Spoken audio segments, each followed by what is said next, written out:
Welcome, lovely ones. Thank you for tuning in. My name is Liz. I want to talk about the importance of breath and breathe.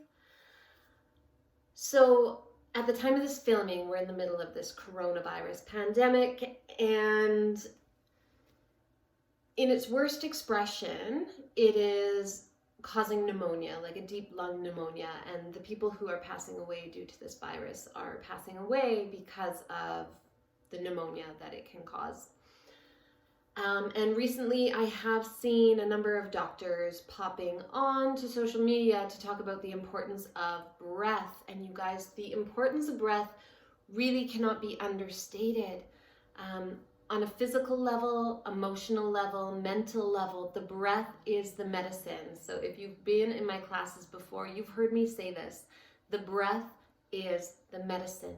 You may think of yoga as a series of movements with breathing part of it, but I want you to start thinking of yoga as a breathing practice that is accompanied by postures. That's something that I learned from one of my teachers, Max Strong. The breath is the medicine. So you can think about it like just really easily, you'll come to this conclusion on your own. Think about if you had two sources of water, and one is this shallow pool of water that just stays still, it doesn't move.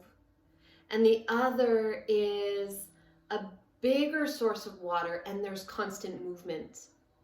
Now, which pool would you be more inclined to maybe drink from for a sustained period of time? The stagnant, small, shallow pool, or the more robust, flowing, moving source of water? So I'm thinking you probably chose the moving water, because if you have this water source that is just stagnant, not moving, it is way more likely to be a breeding ground for bacteria. There's no disruption there. So it's just a really safe, quiet space for things to start growing.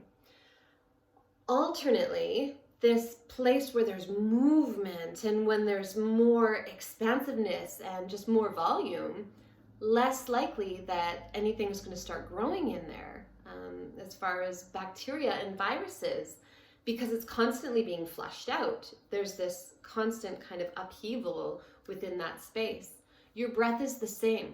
So unconsciously, especially if we are stressed or feeling hopeless, we're going to collapse the chest and we're going to breathe really shallow, which means that these lower lobes of the lungs are not moving.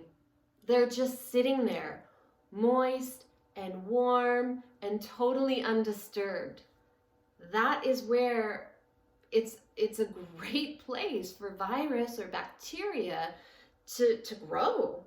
Now, if you can start to bring movement into this space, it gets a little bit less comfortable for microbes to take up residence.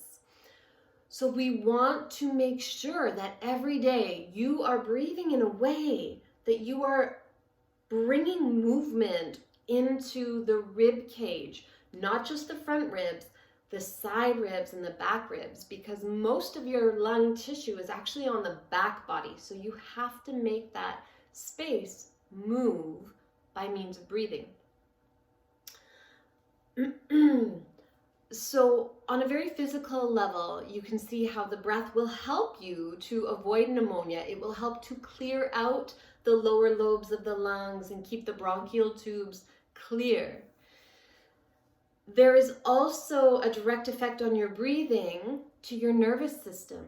So when you start to consciously control the breath, to expand the inhales and to follow those full inhales with long, slow exhales, you're going to start sending this message to your brain. You're stimulating the vagus nerve, and the message that's being sent is, I am safe. It is okay to rest, digest, heal, create, repair, renew. And so your physiology starts to change. you start to actually move yourself out of that fight or flight state and into a state where you can actually enhance your immunity. Because if you are in a stress state, your immune response is being suppressed. So you are also more susceptible to developing symptoms of this virus. Your immune system is suppressed, so it's less able to fight off whatever viruses it picks up. So the movement of the lungs helps protect your health. The stimulation of the vagus nerve through breathing, through conscious breath work, helps to boost your immune response and your mental health. And then when we retain the breath on an inhale, so you inhale, inhale, inhale, you fill up. Now when you're breathing deeply, like a really deep chest breath where the whole rib cage expands, you're increasing your lung volume by about 2.5% from what it is when it's just kind of sitting there empty. So you start getting way more air in. Now, at the top of the inhale, what I'm going to teach you is just to hold that breath in for a pause. Now, what happens with that breath retention is that these expansive lungs become pressurized, and the little sacs at the very base of the lungs where the gas exchange happens between the air in your lungs and your blood, these little sacs pop open and allow for more gas exchange to happen. So you're oxygenating the body a little bit better. So on a very physical level, we are looking at this conscious deep breathing as a means to regulate your nervous system, to oxygenate your body, to enhance your immunity, and to clear out the lower lobes of the lungs so there's not just virus or bacteria just hanging out there in this cozy environment. So physical, huge benefits. At the same time, the lungs is where we house a lot of grief. And a lot of our anxiety can actually be from holding this grief that we've never processed or never cleared out. So when something happens, sometimes we close down. And you can imagine if someone's feeling really inspired, what is their body language like? It is lifted, it's expansive, the breath is full, and they're just energized. They're up, and there's just this uplifting quality about them, and you see their chest open. So one of the emotional qualities of the chest is inspiration.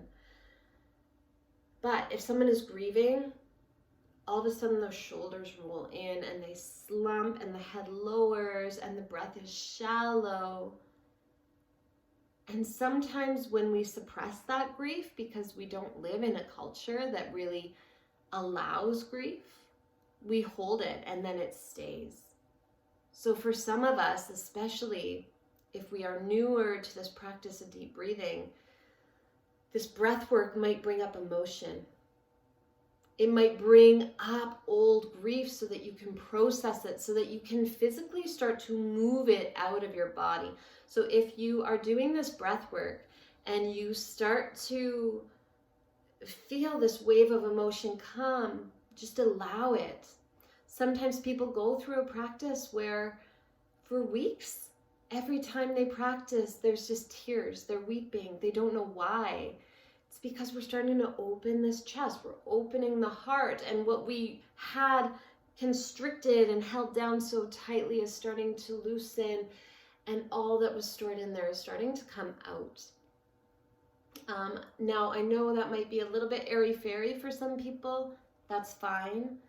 You can leave that part if you want. The physical benefits enough can get you into the practice. But I just say that as a warning. If you're like, oh my gosh, I feel so sad ever since I started this deep breathing, don't feed that sadness. Allow it to pass through you. So just experience it without interpreting it, without having to do anything about it. Just let it move through you. So I think I'm going to pause this video here so that you can start a new video for the breathwork, so that you don't have to go through this every single time that you want to practice, until you can practice without a video. All right, so catch me on my next video. I'm going to take you through some ocean breathing.